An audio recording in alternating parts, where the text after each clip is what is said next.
Welcome to Friendly Math 101. Today our lesson is on linear programming. Linear programming involves graphing a system of inequalities and finding the feasible region. After that, we're going to substitute the vertices of our feasible region into an optimizing equation. So let's start with our first inequality. We have x is less than or equal to 4. So we're going to have a vertical line at 4, and if it's less than or equal to, it's going to be everything on the left-hand side. I don't like shading my graphs for linear programming because I end up with a whole bunch of different colors and everything ends up turning brown. So I just draw arrows to show the shaded region. For our second inequality, we're going to start at positive 4, and our slope is down 1 over 1. And this is greater than or equal to, so I'm going to draw the arrows going up. Our last inequality is y is less than or equal to 4, so that's going to be a horizontal line, a 0 slope. And if it's less than or equal to, the arrows are going to go down.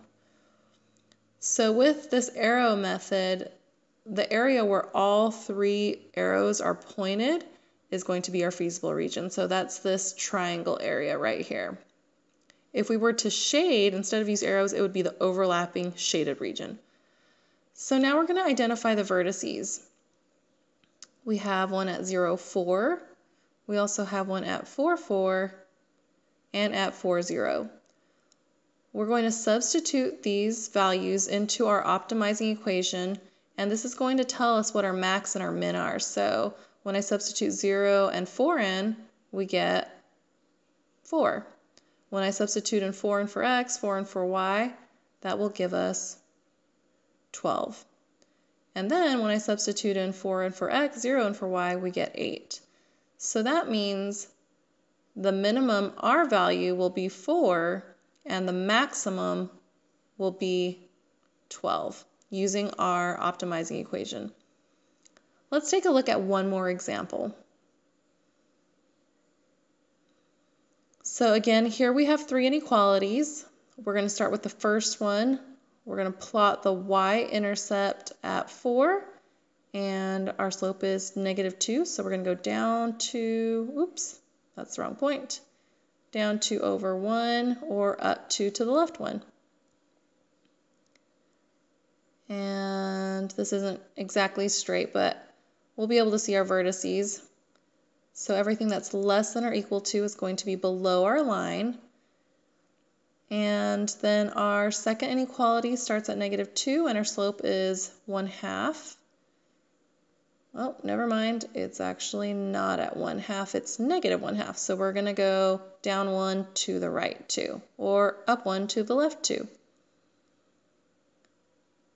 And since this inequality is greater than or equal to, we're going to draw arrows above the line, or you would shade above the line.